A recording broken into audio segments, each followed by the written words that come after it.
Selamat datang ke Bantuan MY, saluran anda untuk info terkini bantuan rakyat Malaysia. Assalamualaikum dan salam sejahtera. Dalam perkembangan terkini berkaitan sumbangan tunai rahmah, tumpuan kini terarah kepada jangkaan tarikh pembayaran STR Fasa 2 bagi tahun 2026. Perkongsian ini tercetus hasil maklumat yang dihantar oleh salah seorang penonton saluran ini yang memaklumkan satu tarikh tertentu sebagai permulaan bayaran. Seperti yang sedia maklum, pembayaran STR Fasa 2 dijangka disalurkan sebelum sambutan Hari Raya Aidilfitri 2026. Ini bermakna pembayaran tersebut berkemungkinan besar dibuat dalam bulan 3 2026. Namun persoalannya, bilakah tarikh sebenar ia akan mula dikreditkan? Menurut maklumat yang dikongsikan, pembayaran dijangka bermula pada 8 Mac 2026. Jika dinilai dari sudut logik dan kebiasaan jadual pembayaran sebelum ini, tarikh tersebut memang munasabah. Walaupun 8 Mac 2026 jatuh pada hari Ahad, lazimnya proses pengkreditan akan mula diproses dan berkemungkinan besar transaksi sebenar dikreditkan secara berperingkat bermula 9 Mac 2026.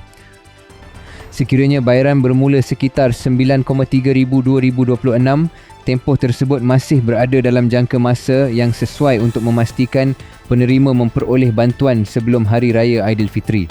Dari sudut perancangan kewangan kerajaan, tarikh itu dilihat realistik dan selari dengan pola pembayaran fasa sebelum ini.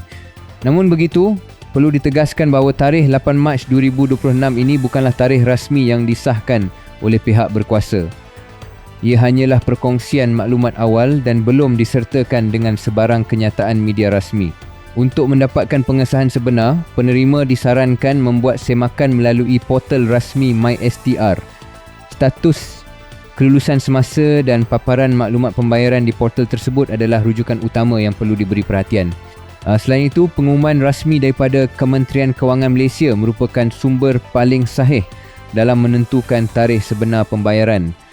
Bagi penerima sedia ada yang telah menerima bayaran fasa 1 dan tidak membuat sebarang perubahan maklumat, kebiasaannya pembayaran fasa 2 akan dikreditkan secara automatik tanpa sebarang isu.